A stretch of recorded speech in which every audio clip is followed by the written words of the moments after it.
This is the Convergent Science Network podcast. Leading researchers in the domain of neuroscience, brain theory, and technology are interviewed by Paul Verschure and Tony Prescott.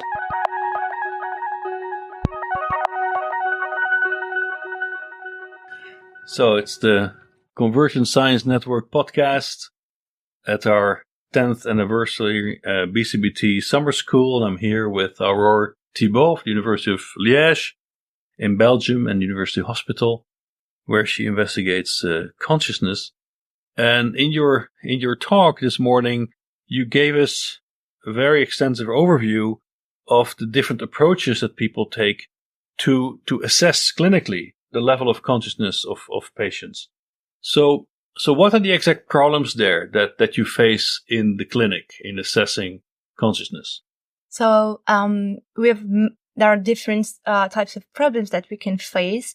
So we have to understand that those patients, they have really, really severe brain injuries that we can't always objective. And so some patients, they have aphasia, so they can be fully conscious, but they just don't understand when you are talking to them. Or they can have severe motor impairment, or a lot of pain that also reduce the level of consciousness, or like the way they can express consciousness. So we have to understand those patients. We need ourselves to be patients. So this is from the clinical point of view that it doesn't mean that if a patient, when we ask something, if we don't see something, it's not that the patient is not able to do it or doesn't want to do it, but it may be because his state of vigilance is low, or is in pain, or is just paraplegic, such things. So this is from the clinical point of view, like from a clinician. But we also have to face families' expectations, for instance. So we need to, of course, we want to see a sign of consciousness. We saw earlier this morning that it's so important to detect such signs of consciousness because we know that it will affect the prognosis, but also it may affect end-of-life decision and a rehabilitation program, the effort that will be put to bring this patient to a good rehabilitation program, and so on. So it's really important to detect this first sign of consciousness. But on the other hand, we need to be clear, and we need to be sure when we see something that it is true and like it's something that is conscious and not just a reflex. So somehow it's really hard that we have this scale. And so, for instance, we have the auditory function and the command following, and the patient needs to do it like at least 3 times out of 4. So I'm going to ask you, try to squeeze my hand really, really strongly. And if the patient does it only twice out of 4, then it doesn't count. And sometimes also it's because that's the rule. We need to have rules, and we need to be sure that it's not like a grasping reflex, for instance. So this for us, it's also hard, but for the family, it's really hard to make them understand that all the movements they see, or sometimes they have the impression that their son, they are following them in the room, and to make them understand that this might not be a sign of that it's not a real visual pursuit or such thing. So it's really hard sometimes to disentangle like what is actually conscious and what is not, and us as clinicians trying to find us sign of consciousness, but we need to be 100% sure that it's conscious, and with dealing with the families with all their expectations. So it's sometimes really challenging. So how many different, let's say, levels or forms of consciousness do you distinguish in the clinic? So as disorder of consciousness itself, so far we really like to categorize and to subcategorize. So far, consciousness, at least for patients like us, has been seen as dichotomic. So you are conscious or non-conscious.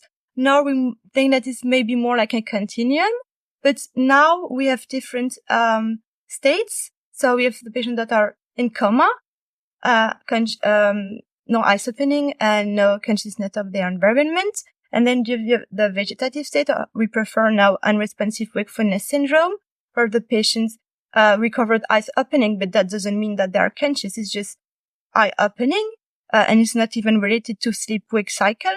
physiological sleep-wake cycle.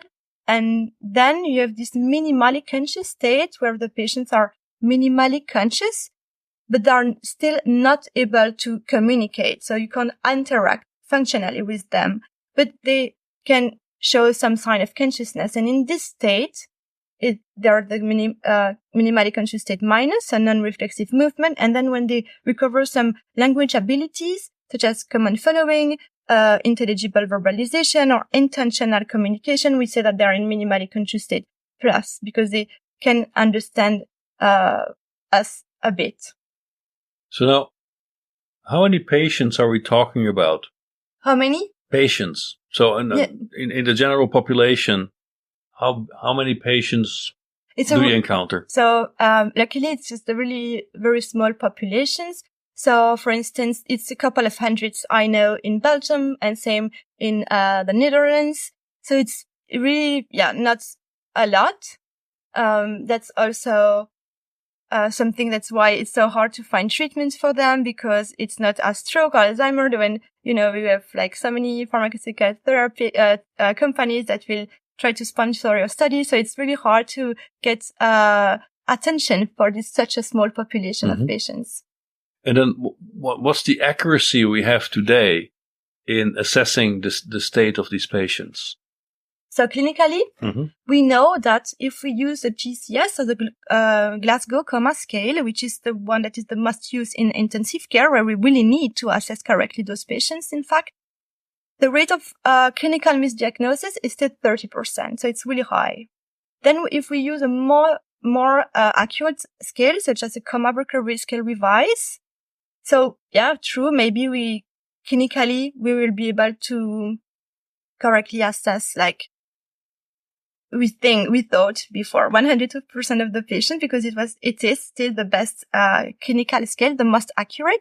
But still, even though those patients are clinically unconscious, when we assess the patient with different types of neuroimaging tools, then we still see that about 30% of them, so 1/3, present brain activity that is closer to either minimally conscious state or even higher state of consciousness. Okay, but then you also in your talk described a new approach, which was like combining perturbations of the brain using TMS with different complexity measures to look at what the impact is of these perturbations on brain networks. And you show to us that if you then use the appropriate classifiers, like support vector machines, I think is what you used, that you can then rather accurately distinguish these different patient groups. So do you really see that then as a solution to this diagnostic problem you're describing? I think in the intensive care or like early rehabilitation units, it's still not a solution, because I think it's in too early stage, and it's almost impossible in this stage to implement that in clinics. It's really made for research centers. So in that like practical point of view, we will not be able to do that like today or tomorrow. But I think maybe in the near future we are working on that, on different paradigms, or like using other stimuli rather than this TMS, that transcranial magnetic stimulation, and also simpler or easier to interpret, or direct, like an algorithm that could give a direct feedback of the state of the patients, like this PCI, this perturbational complexity index. If this could be done, like, if we could get a response like 2 minutes after, then that, yes, I think at this point, this could be useful, even though we are still investigating in that technique. And we discussed that earlier today. We said that so far the accuracy is 100%, and that we can detect consciousness at the single patient's level, which is already like a huge step as compared to other techniques such as MRI and PET scan. However, that doesn't mean we still need to understand that if a patient is diagnosed as being in a vegetative state because of the index. That doesn't mean that for sure he will never recover, because we did that with like subacute chronic patients. And then they were like 2 years post-injury, and then they in vegetative state or unresponsive wakefulness syndrome. And then we did this TMS EEG, and we saw that, they were above this threshold and then, okay, and 1 year follow-up, indeed, they recovered. That's great. But we now have to do that, like, at different time points, at 1 week, post-injury, at 1 month post-injury, and so on. And just to have like a better understanding if when can it predict the recovery? If it's only for chronic patients, or it can be also for acute or subacute. And this still we don't know. So we still have to investigate in that sense a lot. Mm-hmm. But now so if you look at this classification, you have also distinct threshold values, right? Where you say, well, below this threshold of complexity in the response, it's a vegetative state. If it's above that threshold, it's minimally conscious. And then there's a next threshold after which you might say, well, this patient is actually normal, possibly asleep or will recover. So, but now if you talk about life and death decisions, right?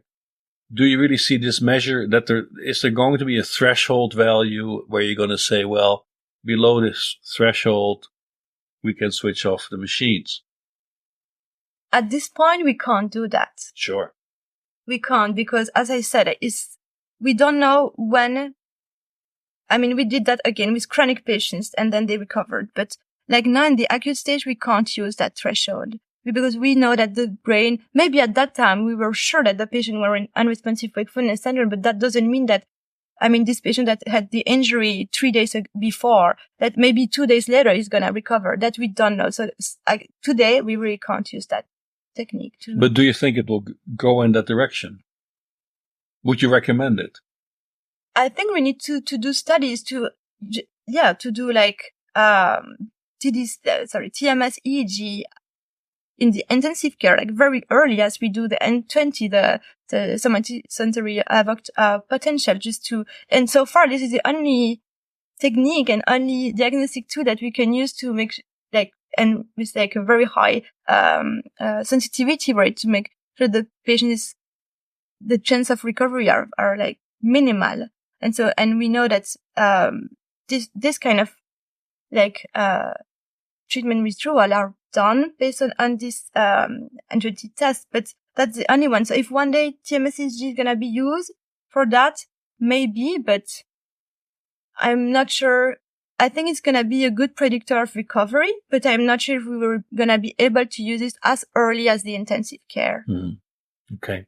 So then, but how objective is the method really? Because so you depend now on the TMS. That means you have to stimulate at a certain location with a certain intensity and a certain duration. You have to measure at other locations. But now, dependent on the lesions that patients have, you might have to introduce variability because an area where you stimulated one patient, that area isn't there anymore in the other patient. Right. So how do you assure that the method stays objective? So far, I think that there are really a few patients where we couldn't do it. That was impossible to apply the test. So because we have different stimulating areas, and so far we were always able to find one that where we were sure of what we were recording was true. But that's true. We have to adapt to the patients. Also, something that is really important that like now it takes hours to do it. So that means that we can't, if we take the example of the intensive care, we can't apply this TMS for 3 hours. It's impossible. It's like practically impossible. So there are like many, many limitations that that's why it's still in the research process. That it's not going to be tomorrow that we are going to use it in clinic. But there are like a lot of limitations that we need to surpass, and to see how accurate it can be, where we have to place the stimulation, depending on the patient's brain lesion, or if we can, a solution, and this is what we are, gonna do soon, is, to test other types of stimulation, like, for instance, maybe we can use like sounds, which is way less invasive than TMS. But as you said, like TMS, the problem is if we are simulating a brain region that is dead. We stun what if the patient is deaf. So we are always gonna face limitations. But yeah, I think the thing is we need to see what is could be used in most of the patients and what can be easily implemented into clinics. Because research is beautiful, it's really exciting, but at the end, the aim is to be able to use that technique to have like a proper diagnostic. So for example, in Liège, we are really lucky. So we can see the patients for a week. And then we can do TMS EEG, we can do fMRI, we can do PET scan, we can do high density EEGs. And then with all those tests and like many clinical assessments, then we can pose a diagnostic. And even though we're not like 100% sure, what if it's only high density EEG showed some sign of consciousness? So it's always a long discussion, but even with all those techniques that are amazing, and I'm not sure how many centers can provide that, we're still not 100% sure sometimes. We are still some dose, and then we follow the patient and we can see, oh yes, this patient recovers something. And so, yeah, it's still a discussion, but we need to make neuroimaging tools available and that can be used in clinics. So that's why I think that EEG is a really good option. We can find like with entropy, like it's like just 3 electrodes, and we can already do good measurements. But we also need to find the algorithm behind just to make them so they can analyze the data like real time. And so can give a feedback, like a real time feedback. So we talked about the communication in the fMRI. And then, it's amazing to know that 30% of the patients are actually conscious, even though they can't show that to us and to the family. But we can't bring the patients to the fMRI every time we want to ask them a question, right? Right. But then, okay, on the one hand, of course, the clinical objectives of these measures, which are really very important and relevant. But on the other hand, studying these patients must also help us to understand consciousness. Mm-hmm. And this is also one reason why this whole research field is driving itself forward. In your presentation, you made an important distinction there between what you called an internal consciousness and an external consciousness that you felt, at least in these patient groups you look at, is always popping out as an important distinguishing feature. So what do you mean exactly with internal and external consciousness? So the internal consciousness is the consciousness of yourself. So what we call also like the little voice. Okay. So when you are like, or for instance, you hurt yourself when you're in pain and then you focus on yourself. So this is like really, or when your internal thoughts, that's the internal consciousness. And then external consciousness gonna be the consciousness of your environment. So if you're listening to someone talking, this is the external consciousness. And they are anti-correlated. That doesn't mean that if one is up, the other one is 0, but that usually if you're like fully concentrated on yourself, you will be less aware of what is happening around you. And this has been shown like many times, and the contrary as well. And so we did a study where we compared those two kinds of consciousness. So more internal related thought, and then more external related thought. And then we compared the network that were activated for one and the other.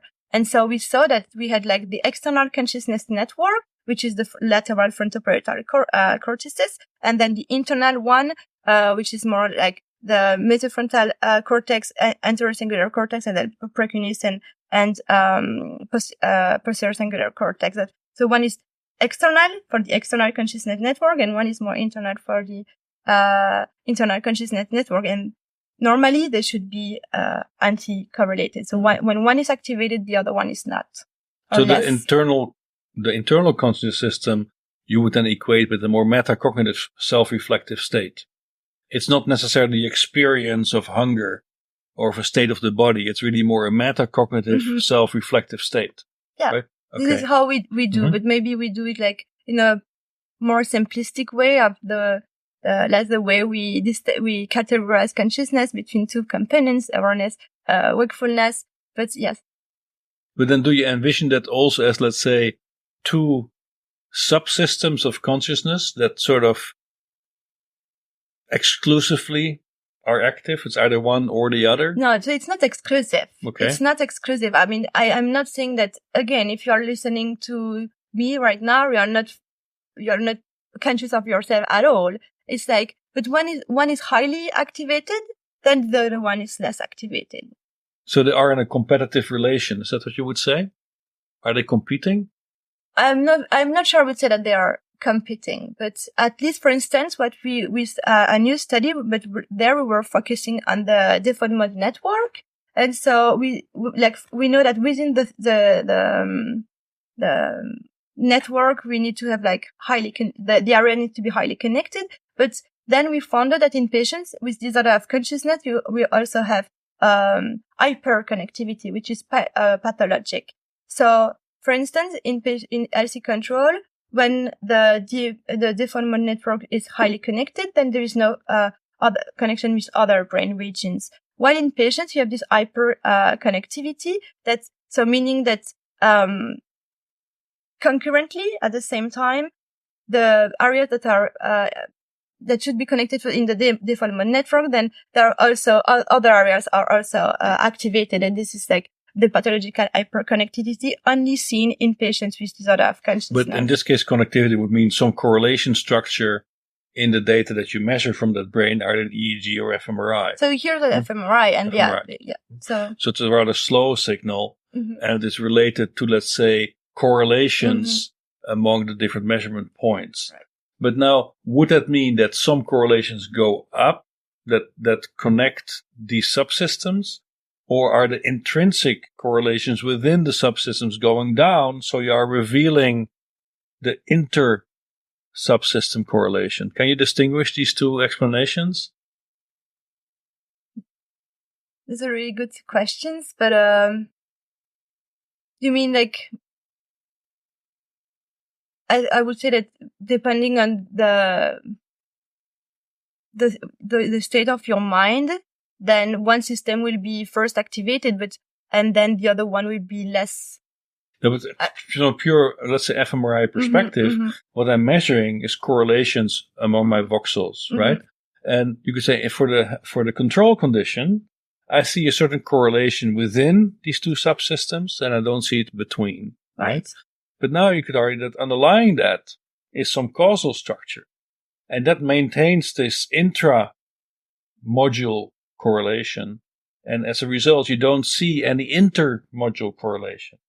But now, in the coma patient, it's this intra-module correlation that you might lose, and as a result, you are unmasking this relationship between the two modules, right? So is it really indicative of anything that is specific to these states of consciousness, or is it just like an artifact of, let's say, losing internal coupling within systems? So that's a bit the question I'm after. Can we distinguish that? I think that's in the state that we are now, where we are not able to do that like as specific. But I think that it's more like in coma patients, then it's gonna be this more like anarchic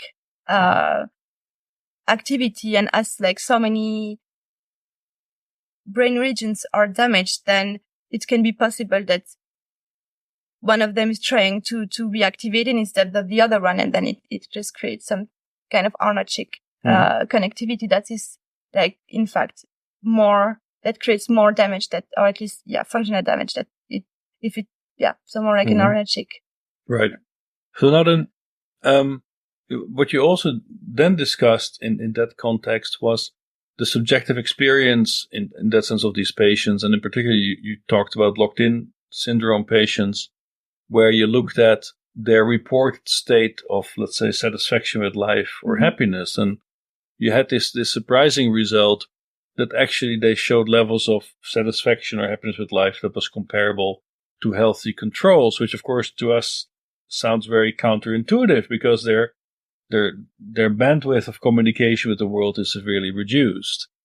So how do you interpret that result? Do you really think it is an accurate reflection of their state of being? Or is there some, let's say, recalibration also for them of what happiness means? I think I think the two propositions are correct. So first, it needs to be said, and it was acknowledged in the paper, that we send the questionnaires to thousands of patients, and only a small proportion replied. So it's possible that we got the reply from people that are actually not that depressed. That's a possibility.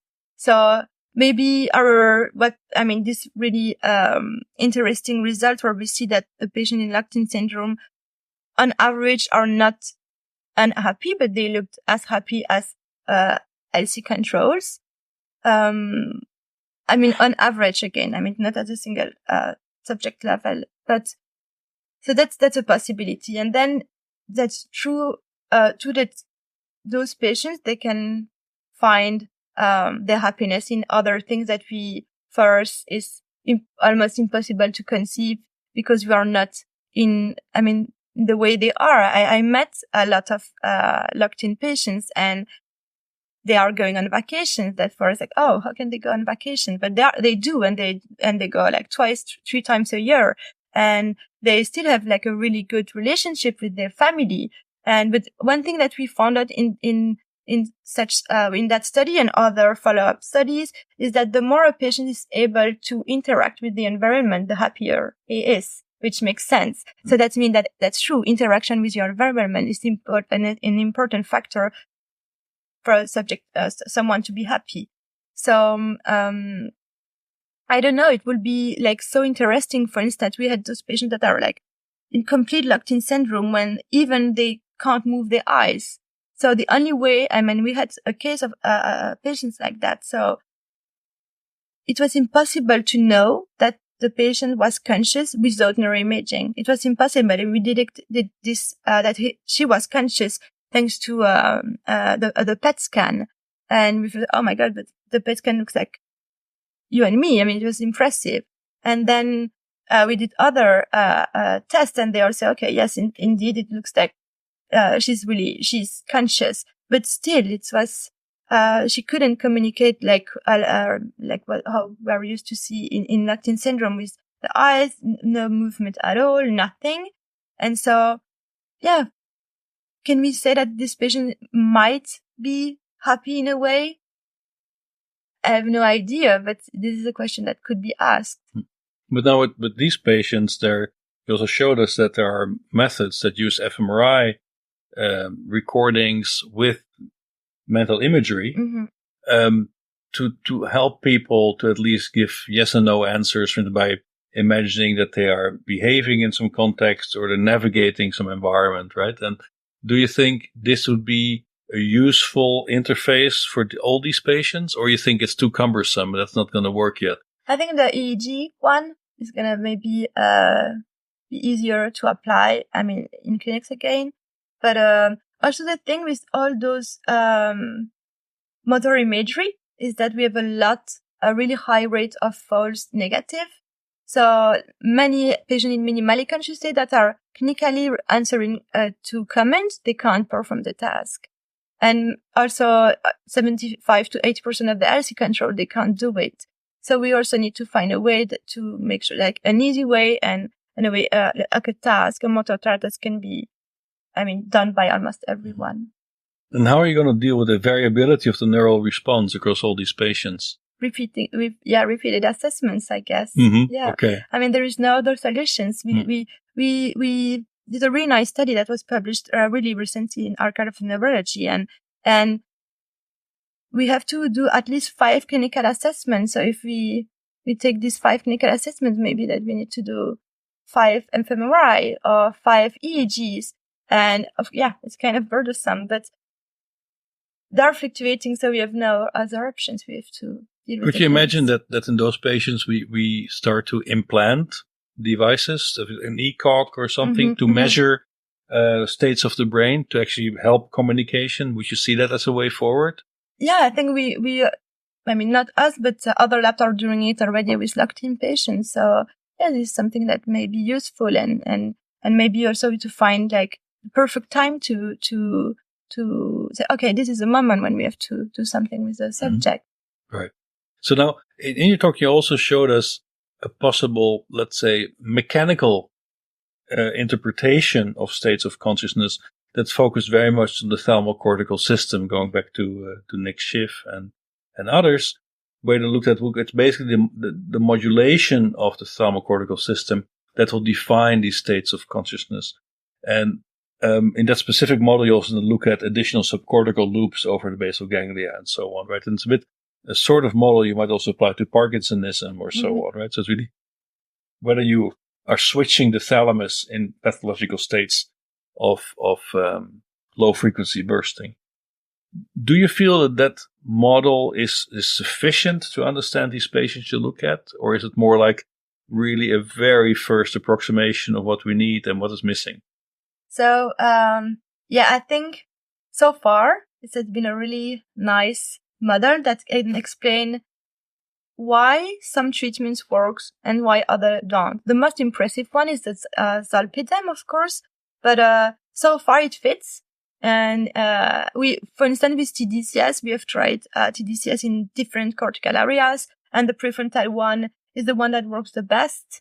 So we were okay, yeah, it makes totally sense. But true, I think it's still like an hypothesis, but it's a nice direction if we need to try new treatments to at least have a rationale behind what we do, and that could be some help if we want to target some specific brain regions. Right, but the model does not really account or include the role of neuromodulators, for instance, right? It doesn't explicitly take it into account. Sure, I think it doesn't take into account everything. Mm-hmm. It's really specific to. It was like, I mean, the model existed before, but it was used for disorder of consciousness due to zolpidem because it was really specific to this drug. And I think that this might be really useful to explain again some treatments, but maybe only in anoxic patients because maybe the striatum is not injured at all in some traumatic patient, and then why TDCS is working. So no, of course, I think it doesn't fit everything, but it works well, and maybe it works for very, very specific patients, and then we can fully use it to try to treat them and improve their recovery. But we still need to understand that better. Mm-hmm. Okay. So look, so you finished your PhD in Liège with Steve Lorais, and now you did your postdoc in Boston, and now you're moving back to Liège to sort of build your career as a young and upcoming scientist. But now in your experience in this field, and also as a clinician, what would be Aurore's law to study consciousness and the mind? I think I would like to believe that the unresponsive wakefulness syndrome does not exist, and we don't have the tool yet to detect consciousness in every patient. We have seen patients that were in unresponsive wakefulness syndrome for years, and then one day they recovered. Like 3 years later, they were able to talk, even though because of severe spasticity and motor impairment, they will never be able to walk again or be like independent, but still. So I think I would like to believe that this is a possibility and to try to find a way so we will be able to find this consciousness even in patients that are like clinically unresponsive. So it's keep hope. Always keep hope. Okay, and then, so 5 years from now, I'm going to come visit you in Liège, whether you like it or not. And I'm gonna check then whether a prediction you're going to make today was falsified or verified. So what's the one prediction that you would like to see really tested in this 5-year framework or time frame? So I'm gonna be really clinical again, but I think that a lot of treatment options are available, but we can't use them. And I would like to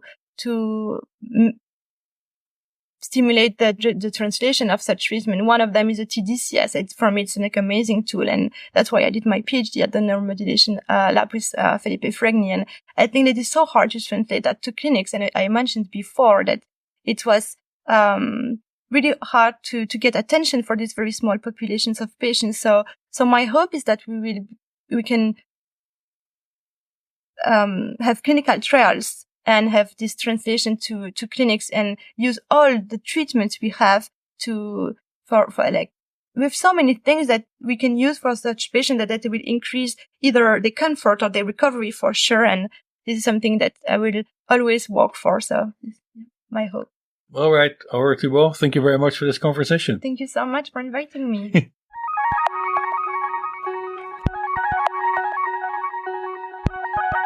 The CSN podcast was produced by the Convergent Science Network of Biomimetics and Biohybrid Systems, a project funded by the European 7th Research Framework Programme.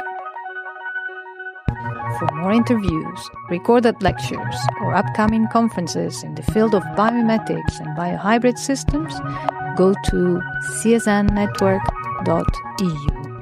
And thank you for listening.